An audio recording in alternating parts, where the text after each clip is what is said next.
இப்போ அப்படியே நாம ஒரு நிமிஷம் 17ஆம் நூற்றாண்டுக்கு போவோம். அந்த டைம்ல முகலாய பேரரசர் அவுரங்கசீப் தென்னிந்தியா மேல ஒரு பிரம்மாண்டமான படையெடுப்பை நடத்திட்டு இருந்தாரு.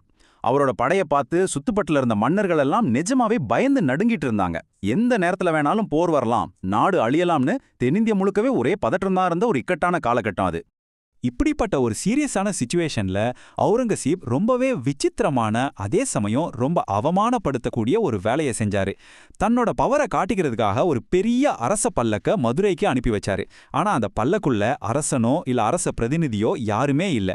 அதுக்குள்ள இருந்தது அவுரங்கசீப்போட ஒரு பழைய செருப்பு. யோசிச்சு பாருங்க, ஒரு பேரரச இதை விட யாராவது அவமானப்படுத்த முடியுமா? அந்த பல்லக்கோட வந்த மெசேஜ் என்ன தெரியுமா? இந்த செருப்பை வணங்கி கப்பம் கட்டணும், இல்லன்னா போர். இது சும்மா ஒரு மிரட்டல் கிடையாது, இது ஒரு ஸ்ட்ரிக்டான வார்னிங். அவ்வளோ பெரிய முகலாய பேரரசுகிட்ட இருந்து இப்படி ஒரு மெசேஜ் வந்தா எந்த ஒரு சாதாரண அரசனுக்கும் அது அப்படியே சிம்ம சொப்னமா தானே இருக்கும்.